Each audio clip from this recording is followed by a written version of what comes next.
Hi, ഇത് എല്ലാവരിലും ഉണ്ട്, നിങ്ങളിലുണ്ട്. ഷാൽ ടോക്സിലേക്ക് സ്വാഗതം. മറ്റൊരു വീഡിയോ തുടങ്ങുകയാണ്. അപ്പോൾ സബ് ചെയ്യാത്ത ആളുകൾ സബ് ചെയ്തോളൂ, കൂടെ കൂടിക്കോളൂ, കൂടുതൽ ആളുകളിലേക്ക് എത്തിക്കൂ. ഓക്കെ, എനിവേ എല്ലാവർക്കും ഒരിക്കൽ കൂടി നന്ദി അറിയിക്കുകയാണ്. സ്ഥിരമായിട്ട് വീഡിയോ കാണുന്ന കുറേ ആളുകളുണ്ട്. അപ്പോൾ ഇതിനെക്കുറിച്ചാണെന്ന് പറയാൻ പോണത്. ഇത് എന്താണെന്ന് വഴിയേ അറിയാം. ഓക്കെ, അപ്പോൾ സ്കിപ്പ് ചെയ്യാതെ വീഡിയോ കണ്ടോളൂ. ഇത് എന്താണെന്ന് പറഞ്ഞു വരുന്നതിന് മുന്നേ ഇതില്ലാതെ വരുമ്പോഴുള്ള കുഴപ്പങ്ങളെക്കുറിച്ചും അതില്ലാത്ത ആളുകൾ അനുഭവിക്കുന്ന പ്രശ്നങ്ങളെക്കുറിച്ചൊക്കെയാണ് പറയുന്നത്. അത് കഴിഞ്ഞിട്ട് ശരിക്കുമുള്ള ഇതിലേക്ക് വരുള്ളൂ. ഓക്കെ, അപ്പോൾ ഇതുവരെ നിങ്ങൾ ഉണ്ടാവണം.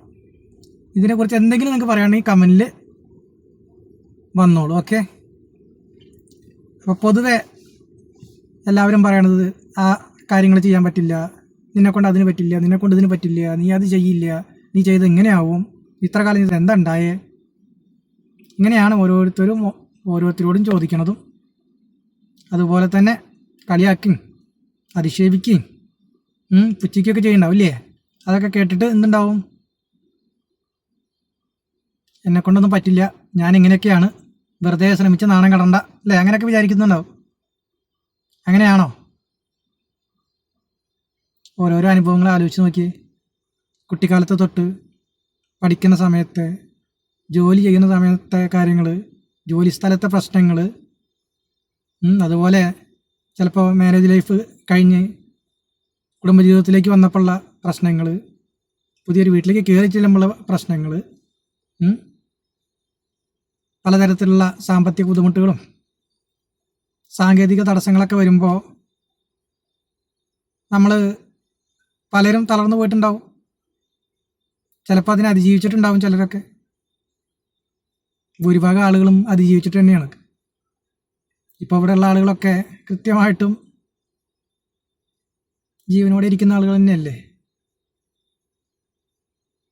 എന്തെങ്ങനെ ചോദിച്ചെന്ന് ചോദിക്കുക. ചിലപ്പോൾ ഇങ്ങനെയൊക്കെ ചോദിക്കും. നമ്മൾ ജനിച്ച് വീഴുമ്പോൾ 2 കിലോ 2.5 കിലോ 3 കിലോ ആ റേഞ്ചിലൊക്കെ വെയിറ്റ് ഉണ്ടായിരുന്ന ആൾക്കാരല്ലേ. ഇപ്പം നമ്മുടെ വെയിറ്റ് ഒന്ന് വീട്ടിലുള്ള ത്രാസിലൊന്ന് കയറ്റി വെച്ച് നോക്കിയേ. അതല്ലെങ്കിൽ വെയിറ്റ് നോക്കുന്ന ഹോസ്പിറ്റലിൽ എവിടെയെങ്കിലുമൊക്കെ പോണ സമയത്ത് നിങ്ങളത് നോക്ക്. അപ്പോൾ വ്യത്യാസം മനസ്സിലാവില്ലേ? നമ്മൾ ഓരോ ദിവസം ഇങ്ങനെ വളർന്നു വലുതായി പന്തലിച്ചു കൊണ്ടിരിക്കുകയല്ലേ. ഇനി തുടക്കത്തിൽ എന്താണ്, കുഞ്ഞായിരിക്കണ സമയത്ത് നമ്മൾ ഇപ്പോഴത്തെ പോലെ ഓടാനും ചാടാനൊക്കെ പറ്റിയിരുന്നോ? ഇല്ലല്ലോ. എന്തായിരുന്നു? ഓരോരുത്തരും ചിന്തിച്ചാൽ മതി. അതൊക്കെ എന്തിനപ്പോൾ ഇവിടെ വർണ്ണിക്കണല്ലേ? വന്ന വഴികളെക്കുറിച്ച്, കണ്ടുപോയ പൂരത്തെക്കുറിച്ച് നമ്മൾ പറയണ. ഓരോ തവണ വീഴുമ്പോഴും നമ്മൾ എണീക്കാൻ വേണ്ടി പരിശ്രമിച്ച്, കൊച്ചുകുട്ടികൾ വീട്ടിലേക്കില്ലേ, അവരൊക്കെ നോക്കിയാൽ മതി. അവരൊക്കെ ജനിച്ച് വരുമ്പോൾ കയ്യ വളരന് കാല വളരന് എന്ന് വെച്ചത് നോക്കണതല്ലേ. അപ്പോൾ അവരുടെ ആ ഒരു വളർച്ചയുടെ ഘട്ടങ്ങൾ കൃത്യമായിട്ട് മനസ്സിലാക്കിയാൽ മതി. എത്ര പ്രാവശ്യം വീണിട്ടാണ് അവർ എന്താവണത്, നടക്കാൻ വേണ്ടി ശ്രമിക്കുന്നത്. അവരൊക്കെ അങ്ങനെ വീഴുമ്പോൾ എണീക്കാതിരിക്കുകയാണെങ്കിൽ ഓടിച്ചാടി നടക്കുക നമ്മളെപ്പോലെ ആയി മാറൊക്കെ ചെയ്യുമായിരുന്നോ? ഇല്ലല്ലോ. അപ്പോൾ ഒരുപാട് കാര്യങ്ങളെ അതിജീവിച്ച് മുന്നോട്ട് പോയിട്ടുള്ള ആളുകൾ തന്നെയാണ് എല്ലാവരും. അപ്പോൾ സ്വന്തം കഴിവുകൾ ഒരുപാടുണ്ട്. എന്താ ഇതെന്ന് മനസ്സിലായ? ഞാൻ കൂടുതൽ നീട്ടിപ്പിടിച്ചൊന്നും കൊണ്ടുപോകണില്ല. ഓരോരുത്തർക്കും അവരുടേതായ കഴിവുകളുണ്ട്. ഒരു തരത്തിലല്ലെങ്കിൽ വേറൊരു തരത്തിൽ കഴിവുള്ള, ശക്തിയുള്ള, പവറുള്ള ആളുകളാണ് നമ്മൾ ഓരോരുത്തരും. ഇനിയിപ്പോൾ കഴിവിനെക്കുറിച്ച് പറയുകയാണെങ്കിൽ അത്രയ്ക്ക് ബയോളജി വേണ്ട അല്ലേ? ഒരു കുട്ടി ഗർഭം ധരിച്ച് വരുന്ന കഥയൊക്കെ നിങ്ങൾക്ക് അറിയണതല്ലേ? അതിപ്പോൾ ഇവിടെ പറയണില്ല. ഒരുപാട് കൂട്ടാളികളെ പിന്തള്ളിയിട്ടാണ് കഴിവുള്ള, ശക്തിയുള്ള ആൾ അവിടെ ആരായി വരുന്നേ? ഒരു കുഞ്ഞായിട്ടൊക്കെ മാറി വരുന്നത്. അപ്പോൾ കൂടുതൽ ഡീറ്റെയിൽ ആയിട്ട് ഞാനിപ്പോൾ പറയണില്ല കേട്ടാ. അപ്പോൾ അവിടെ നിന്ന് നമ്മൾ ആയിരക്കണക്കിന് ആളുകളെ പിന്തള്ളി വിജയിച്ചിട്ടാണ് ഒരു മോനോ മോളോ ഒക്കെ ആയിട്ട്, അഥവാ ഒരു സ്ത്രീയോ പുരുഷനോ ഒക്കെ ആയിട്ട് ഈ ഭൂമുഖത്ത് വന്നിട്ടുള്ളത്. അത് കഴിഞ്ഞിട്ടാണ് ബാക്കി കാര്യങ്ങൾ എന്ന് പറഞ്ഞത്, ശൈശവത്തിലെ കാര്യങ്ങൾ, അത് കഴിഞ്ഞ് ബാല്യത്തിലെ പ്രശ്നങ്ങൾ, അതുപോലെ കൗമാരത്തിലും യൗവനത്തിലും ചിലർ വാർദ്ധക്യത്തിലൊക്കെ എത്തി നിൽക്കുന്നുണ്ട്. പ്രശ്നങ്ങളൊക്കെ അതിജീവിച്ച് കൈകാലിട്ടടിച്ച് വിജയിച്ച് മുന്നേറുന്ന ആളുകളാണ്. പിന്നെ പൊതുവെ സമൂഹത്തിൽ കാണുമ്പോൾ ആളുകൾ വിചാരിക്കും അവരൊന്നിനും കൊള്ളാത്ത ആളുകളാണ്, ചിലപ്പോൾ സാമ്പത്തികമായിട്ട് ഇല്ലാത്ത ആളുകളാണ്, അല്ലെങ്കിൽ നല്ല ജോലിയില്ല, നല്ല കാര്യങ്ങളില്ല, ലൈഫ് സ്റ്റൈൽ മോശമാണ്. അപ്പോൾ പൊതുവെ വില കുറച്ചൊക്കെ മറ്റുള്ള ആളുകളെ മനസ്സിൽ അവർക്കൊരു സ്ഥാനമുണ്ട്. പക്ഷെ അവരുടെ വീടുകളിൽ ചെന്ന് നോക്കി കഴിഞ്ഞാൽ അവരവിടുത്തെ രാജാക്കന്മാരാ. അവരുടെ മക്കളെ കാര്യങ്ങൾ അവർ നോക്കുന്നു, ഭാര്യയുടെ കാര്യങ്ങൾ നോക്കുന്നു, അല്ലെങ്കിൽ ഭാര്യയുടെ ഭർത്താവിൻ്റെ കാര്യങ്ങൾ നോക്കുന്നു, വീട്ടിലെ മറ്റെല്ലാ കാര്യങ്ങളും നോക്കുന്നു. അപ്പോൾ ഓരോരുത്തരും അവരുടെ വീട്ടിലെ രാജാക്കന്മാരാണ്. അപ്പോൾ ഓരോ വ്യക്തിക്കും അവരുടേതായ പവറുണ്ട്, വാല്യൂ ഉള്ള സ്ഥലങ്ങളുണ്ട്, കാഴ്ചപ്പാടുകളാണ് അവരെയൊക്കെ എന്താക്കണത്, വില കുറച്ച് കാണുന്നതും വില ഇല്ലാതെ കാണുന്നതൊക്കെ. അവരെ സ്നേഹിക്കുന്ന ആളുകളും അവരെ റെസ്പെക്റ്റ് കൊടുക്കുന്ന ആളുകളും അവരുടെ സഹായം ആവശ്യമായിട്ടുള്ള ആളുകളും അവരുടെ എന്താണ് ആ കൊടക്കീഴിൽ ജീവിച്ചു പോകുന്ന ഒരുപാട് ആളുകളുണ്ട്. ഇനിയിപ്പോൾ അതിലും വളരെ താഴെ തട്ടിലേക്ക് നമ്മൾ വന്നു കഴിഞ്ഞാൽ ഇപ്പോൾ നമ്മൾ യാചകരൊക്കെ പലയിടത്തും കാണാറുണ്ട്. അവർക്ക് അവരുടേതായ പലതരത്തിലുള്ള കഴിവുകളുണ്ട്. അതൊരു ഞാൻ ഈ പറയണത് അതുപോലെ തന്നെ എടുക്കുന്ന അർത്ഥത്തിൽ കവി പറയണത് വേറെ ആയിരിക്കും, കേൾക്കണത് നിങ്ങൾ വേറെ ആയിക്കഴിഞ്ഞാൽ ചിലപ്പോൾ അത് ചിന്തിക്കും യാചകനായിട്ട് നടക്കണതാണോ നല്ല കാര്യം എന്ന് പറയാമെന്ന് വിചാരിക്കും. അങ്ങനെയല്ല. നമുക്ക് ആരോടെങ്കിലും എന്തെങ്കിലും കാര്യം പറയാനോ അല്ലെങ്കിൽ എന്തെങ്കിലും ചോദിക്കാനോ ഒക്കെ ചിലപ്പോൾ മടിയും ഒക്കെ ഉണ്ടാവും. പക്ഷെ അവരെ സംബന്ധിച്ച് അവർക്കതൊന്നുമില്ല, ചമ്മലും മടിയൊന്നുമില്ല. അവരത് നേടിയെടുക്കും ഇല്ലേ. ചില ആളുകളെ കാണുമ്പോൾ ഉൾവലിയുന്ന പ്രകൃതിയുള്ള ആളുകളുണ്ടായിരിക്കും. പക്ഷെ ചില ആളുകൾ ചില മേഖലകൾ നോക്കിക്കഴിഞ്ഞാൽ അവർക്കൊരു ഉൾവലിച്ചിലും ഉണ്ടാവില്ല. ആളുകളെ മിങ്കിൾ ചെയ്യാനും കാര്യങ്ങൾ പറയാനും ഒക്കെ കഴിവുള്ളവരുണ്ട്. അപ്പോൾ ഒരു തരത്തിലുള്ള അല്ലെങ്കിൽ മറ്റൊരു തരത്തിലുള്ള കഴിവുള്ള ആളുകളാണ് നമ്മളെല്ലാവരും. അപ്പോൾ കഴിവില്ല എന്നൊക്കെ വിചാരിച്ച് ഒരു കാര്യത്തിലും മാറി നിൽക്കണ്ട. നമ്മുടെ കഴിവുകൾ നമ്മളാണ് മനസ്സിലാക്കേണ്ടത്. അത് നമ്മൾ തിരിച്ചറിഞ്ഞാൽ അവിടെ നിന്ന് തുടങ്ങുകയായി നമ്മുടെ ലൈഫിൻ്റെ മാറ്റം. പല കാര്യങ്ങളും ജീവിതത്തിലെ എക്സാമ്പിളുകൾ നിങ്ങൾ സ്വയം ചിന്തിച്ച് നോക്ക്. എന്തെങ്കിലും കാര്യത്തിൽ നിൽക്കുമ്പോൾ അത് ചെയ്യാൻ പറ്റില്ല. ഒരു എക്സാമ്പിൾ, ഒരു വീട് ലോൺ എടുത്ത് വെക്കുന്ന ആളുകളുണ്ട്. ഭൂരിഭാഗം ആളുകൾ അങ്ങനെ തന്നെ ചെയ്യാം. അപ്പോൾ ചിലപ്പോൾ നമ്മുടെ അയൽവാസികളും ബന്ധുക്കളൊക്കെ പറയുക എന്താ, എന്തിനാ ലോൺ എടുക്കാൻ പോകണം, നിന്നെക്കൊണ്ടൊക്കെ കൂട്ടിയോ കൂടുമോ, അങ്ങനെ ചോദിക്കും. പക്ഷെ നമ്മുടെ ചിന്താഗതി ചിലപ്പോൾ എന്തായിരിക്കും, ചെയ്യുന്ന ജോലി കൂടാതെ വേറെ എന്തെങ്കിലും അധിക വരുമാനത്തിന് നമ്മൾ ശ്രമിക്കുന്നുണ്ടാവും. അതല്ലെങ്കിൽ ആ ജോലി മാറ്റി വേറെ നല്ലൊരു ജോലിയിലേക്ക് പ്രവേശിക്കാനുള്ള സ്കില്ല് നമ്മൾ ഉണ്ടാക്കിക്കൊണ്ടിരിക്കുന്നുണ്ടാവും. അതല്ലെങ്കിൽ 1-2 വർഷം കൊണ്ട് വേറെ ഏതെങ്കിലും തരത്തിൽ നല്ല വരുമാനം കിട്ടുന്ന തരത്തിലേക്ക് നമുക്ക് മാറാൻ പറ്റുമെന്നും ഈ ലോണൊക്കെ സിമ്പിളായിട്ട് അടയ്ക്കാൻ പറ്റുമെന്നും നമ്മുടെ വീട് നമുക്ക് സ്വന്തമാക്കാൻ പറ്റുമെന്നും മറ്റു തരത്തിൽ മാറാൻ പറ്റുന്നതൊക്കെ നമുക്കേ അറിയുള്ളൂ. നമ്മുടെ പ്ലാനും എ പ്ലാനും ബി പ്ലാനൊക്കെ ഇവർക്ക് അറിയുമോ? ചിലപ്പോൾ വീട്ടുകാർക്ക് തന്നെ അറിയില്ല, ചിലപ്പോൾ ഭാര്യയ്ക്ക് അറിയില്ല, ചിലപ്പോൾ ഭർത്താവിന് അറിയില്ല, മക്കൾക്കറിയില്ല. അപ്പം കഴിവുകൾ നമ്മുടെയൊക്കെ ഉള്ളിൽ ഉറങ്ങിക്കിടക്കുന്നുണ്ട്. അത് കണ്ടെത്തുക എന്നുള്ളതാണ്. ഒരു തരത്തിലല്ലെങ്കിൽ ഒരു തരത്തിലുള്ള കഴിവുള്ള ആളുകളെല്ലാവരും. അത് നമ്മുടെ മനസ്സിനെ പറഞ്ഞ് ബോധിപ്പിക്കാൻ പറ്റിക്കഴിഞ്ഞാൽ ഒരു പ്രശ്നം നമുക്കൊരു തടസ്സമല്ല. പരിഹാരങ്ങൾ വന്നുകൊണ്ടിരിക്കും. പരിഹാരം നമ്മൾ കണ്ടെത്തും. അതിനുള്ള സോഴ്സുകളിലേക്ക് നമ്മൾ പോവും. ശരിയല്ലേ? ഈ അഭിപ്രായത്തോട് നിങ്ങൾ യോജിക്കുന്നുണ്ടോ? കമൻറ്റ് ബോക്സ് അവിടെ ഉണ്ട് കേട്ടോ. നിങ്ങളതിലൊക്കെ കാണുമ്പോൾ അഭിപ്രായങ്ങളൊക്കെ പറയുക. അപ്പോൾ അവനവൻ സ്വയം വിശ്വസിച്ച് എന്നെക്കൊണ്ട് ഇതിന് സാധിക്കുമെന്നും എന്തൊക്കെ പ്രശ്നം വന്നാലും ഞാൻ അക്കരയ്ക്ക് എത്തും എന്നുള്ള ബോധമുണ്ടെങ്കിൽ അതിന് തയ്യാറാവുകയാണെങ്കിൽ നമുക്കൊക്കെ പറ്റും. തടസ്സങ്ങളെ മാത്രം നോക്കുന്ന ആളുകളുണ്ട്. ചെറിയൊരു കഥ പറയാം. എന്തിൻ്റെയും പ്രശ്നം പറയുന്ന ആളുകൾ, 2 സുഹൃത്തുക്കൾ പഠിച്ചുകൊണ്ടിരുന്ന കുട്ടികളാണ്. അപ്പോൾ കഷ്ടപ്പെട്ട് ജീവിക്കുന്ന വീട്ടിലെ ആൾക്കാരാണ് എന്ന് വെച്ച് കഴിഞ്ഞാൽ വളരെ സാധാരണക്കാരാണ്.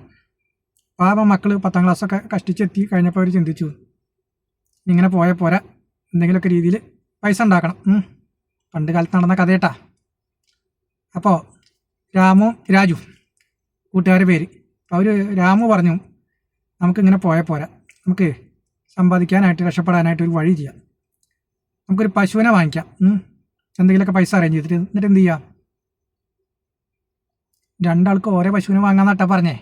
എന്നിട്ട് എന്ത് ചെയ്യുക, നമുക്കതിനെ വളർത്താം. അപ്പോൾ ആ പശു വലുതാവും, അതിന് വേറെ കുട്ടി ഉണ്ടാവും, അതും വലുതാവും. അങ്ങനെ അങ്ങനെ നമ്മൾ കുറേ പശുക്കളെ വളർത്തിയിട്ട് എന്താവും, ഓരോരുത്തരും 5-10 വർഷം കഴിയുമ്പോൾ വലിയ തരത്തിലുള്ള മാറ്റം ഉണ്ടാക്കുമെന്ന് പറഞ്ഞു.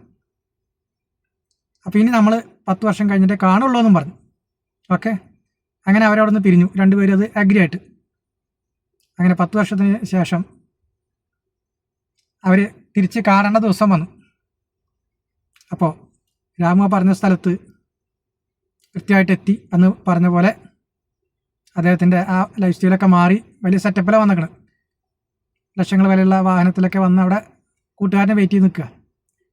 അപ്പോൾ ഈ രാജുവിനെ കാണാനില്ല. അപ്പോൾ കുറേ കഴിഞ്ഞ് നോക്കിയപ്പോൾ രാജു അപ്പുറത്തെ ഒരു മരത്തിൻ്റെ ചോട്ടിൽ വന്ന് ഇരിക്കുന്നുണ്ട്.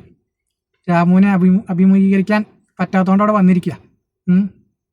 അപ്പോൾ രാമു രാജുവിൻ്റെ അടുത്ത് ചെന്നു, കൈയൊക്കെ കൊടുത്ത് കെട്ടിയൊക്കെ പിടിച്ചു, സ്നേഹബന്ധമൊക്കെ പുതുക്കി. എന്നിട്ട് ചോദിച്ചാൽ, എന്താ നീ ഇങ്ങനെ, അന്ന് പോയ പോലെ തന്നെ കുറച്ച് വയസ്സ് മാത്രമായിട്ടല്ലോ, നീ എവിടെ നിൻ്റെ വണ്ടിയും നിൻ്റെ സംവിധാനങ്ങളൊക്കെ, നീ നടന്നാണോ വന്നതെന്ന് വെച്ച് പറഞ്ഞു. ഞാൻ നടന്നു തന്നെയാണ് വന്നത്, എന്താ നിനക്ക് പറ്റിയെന്ന് വെച്ചു.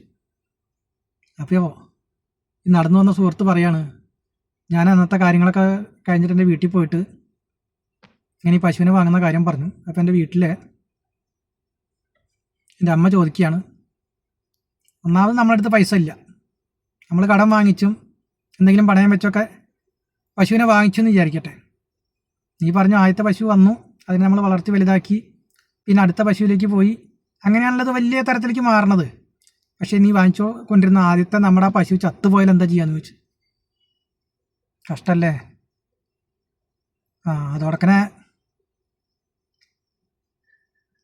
കാറ്റ് പോയി. കാരണം ഒന്നാമത് കടം വാങ്ങിക്കണം, രണ്ടാമത് അത് ചെയ്തിട്ട് നഷ്ടം വന്നാൽ അത് വീട്ടാളെ വഴിയില്ല. അപ്പോൾ അത് വേണ്ടാന്ന് വെച്ചെന്ന് പറഞ്ഞു. അപ്പോൾ രാമു പറഞ്ഞു, എൻ്റെ വീട്ടിലെ അവസ്ഥ നിനക്കറിയാമായിരുന്നില്ല, ഇത് തന്നെയായിരുന്നു. അവിടെ ചെന്നപ്പോൾ ഞാനിത് പറഞ്ഞപ്പോൾ എൻ്റെ അമ്മ ഇത് തന്നെയാണ് എന്നോട് പറഞ്ഞത്. പക്ഷേ ഞാൻ വിട്ടുകൊടുക്കാൻ തയ്യാറായില്ല. ഞാൻ തിരിച്ചൊരു ചോദ്യം ചോദിച്ചു, എന്താ അമ്മേ, നമ്മുടെ ആദ്യം വാങ്ങിച്ചുകൊണ്ടിരുന്ന പശു ചത്തില്ലെങ്കിലോ? അങ്ങനെ അവർ സമ്മതിച്ചു. ആദ്യത്തെ പശു ചത്തില്ല, വീണ്ടും കൊണ്ടുവന്ന പശുക്കളും ചത്തില്ല. അങ്ങനെ നല്ല തരത്തിൽ 4-5 വർഷം കൊണ്ട് വലിയ തരത്തിലുള്ള ഫാമും പാലുൽപ്പന്നങ്ങളൊക്കെ കൊടുത്ത് നല്ല തരത്തിലുള്ള വരുമാനമൊക്കെ ആയി ആളുടെ ലൈഫ് മാറി. അപ്പോൾ അവിടെ എന്താ സംഭവിച്ചത്? ആദ്യത്തെ പശു ചാവെന്ന് വിചാരിച്ച് നിന്നാൽ എന്തുണ്ടാവുക? നിൽക്കുന്നോട് തന്നെ നിൽക്കും. ഇതുപോലെയാണ് നമ്മുടെ ചുറ്റുപാടുകളിലെ പല ആളുകളും. എന്ത് പറഞ്ഞാലും അതിന് നെഗറ്റീവ് മാത്രമേ പറയുള്ളൂ. എങ്ങനെയും രക്ഷപ്പെട്ടു പോയാലോ എന്ന് ചിന്തിച്ചിട്ടാണ് നമ്മൾ മുന്നോട്ട് പോകേണ്ടത്. അപ്പോൾ കഴിവുകൾ എല്ലാവരുടെ ഉള്ളിലുണ്ട്. ഓക്കെ, ഇനി കഴിവില്ല, പ്രശ്നങ്ങളാണ്, പരാതികളാണെന്നൊന്നും പറയണ്ട. അപ്പോൾ നമ്മുടെ സബ്ജക്റ്റുകളൊക്കെ നിങ്ങൾക്കറിയാലോ, ഹെൽത്തും വെൽത്തും ഹാപ്പിനെസ്സും, അതിനോടനുബന്ധിച്ചുള്ള ഓരോ കാര്യങ്ങളാണ് ഇവിടെ പറയുന്നത്. മൈൻഡ് സെറ്റിനെ സംബന്ധിച്ച കാര്യമാണ് ഇപ്പം ഇന്ന് പറഞ്ഞത്. അപ്പോൾ മറ്റുള്ളവർ നമുക്ക് കഴിവില്ല, അറിവില്ല, പ്രശ്നങ്ങളാണെന്നൊക്കെ പറയുമ്പോൾ അതിൻ്റെ മുന്നിലൊന്നും നമ്മൾ തോറ്റു കൊടുക്കരുത്. നമ്മൾ ഇത്ര കാലം ജീവിച്ചു വന്നത് ഒരു വിജയമായിട്ടാണ്. പലതരത്തിലുള്ള ചലഞ്ചുകളെയൊക്കെ നമ്മൾ അതിജീവിച്ചിട്ടാണെന്ന് നിൽക്കുന്ന ലെവലിൽ എത്തിയിട്ടുള്ളത്. അത് തിരിച്ചറിയാം. ഇടയ്ക്ക് ഒരു തിരിഞ്ഞുനോട്ടം നല്ലതാണ്. അപ്പോൾ നമുക്ക് സ്വയം ആത്മവിശ്വാസമൊക്കെ വരും. അപ്പോൾ സ്വന്തം കഴിവുകൾ നമുക്കെല്ലാവർക്കും ഉണ്ട്. അപ്പോൾ ഇന്നത്തെ ടൈറ്റിലിട്ട ഇതേ എന്താണെന്ന് മനസ്സിലായ? അതോറിറ്റിയാണ്. ആണോ? അത് കഴിഞ്ഞ വീഡിയോയിൽ ഇട്ടിട്ടുള്ളതാണ്. ചാനലിൽ കിടക്കുന്നുണ്ടാവും. ഇല്ലാത്തവരാണോ നിങ്ങൾ, ഇല്ലെങ്കിൽ നിങ്ങൾക്ക് പ്രശ്നമാണെന്നൊക്കെ പറഞ്ഞിട്ട്. അപ്പോൾ അത് കാണാത്തവർ പോയി കണ്ടോളൂ. നല്ല രീതിയിൽ നമുക്ക് ആ വീഡിയോ വൈറലായിക്കൊണ്ടിരിക്കുന്നുണ്ട്. അപ്പോൾ ഇന്നത്തെ ഇതിലെ ഇതും ഒരു ആണ്. എബിലിറ്റി, കഴിവ്. ഇതും ഉണ്ടെങ്കിലേ നമുക്ക് ഈ ഹാപ്പിനെസ്സിലേക്ക് എത്താൻ പറ്റുള്ളൂ. അപ്പോൾ കഴിവില്ലാത്ത ആളുകളെല്ലാവരും സ്വന്തമായി കഴിവുള്ള, ഒരുപാട് കഴിവുകളുള്ള വ്യക്തിത്വങ്ങളാണ് എല്ലാവരും, ഒരു തരത്തിലല്ലെങ്കിൽ വേറൊരു തരത്തിൽ. അപ്പോൾ ആരൊക്കെ എന്തൊക്കെ നെഗറ്റീവ് പറഞ്ഞാലും നമ്മളതിനെ അതിജീവിക്കും എന്നുള്ളൊരു തീരുമാനം എടുക്കുക. ശക്തമായിട്ട് മാറ്റങ്ങൾ ഉണ്ടാക്കാനും വിജയിക്കാനൊക്കെ പറ്റും. അപ്പോൾ സബ് ചെയ്യാത്തവരൊക്കെ സബ് ചെയ്തോളൂ, കൂടെ കൂടിക്കോളൂ. അതുപോലെ തന്നെ എന്ത് ചെയ്യുക, ആ വീഡിയോ ഒക്കെ അപ്ലോഡ് ചെയ്യുമ്പോൾ കിട്ടാനായിട്ട് നോട്ടിഫിക്കേഷനൊക്കെ ഒന്ന് ഓണാക്കി വെച്ചാൽ നന്നായിരിക്കും. അപ്പോൾ എല്ലാവരും നന്നായി സഹകരിക്കുന്നുണ്ട്. അഭിപ്രായങ്ങളൊക്കെ കമൻറ്റിൽ അറിയിക്കുക. കൂടെ എല്ലാവർക്കും നല്ല തരത്തിലുള്ളൊരു ദിവസം ഇന്നത്തെ ആവട്ടെ. Thank you all.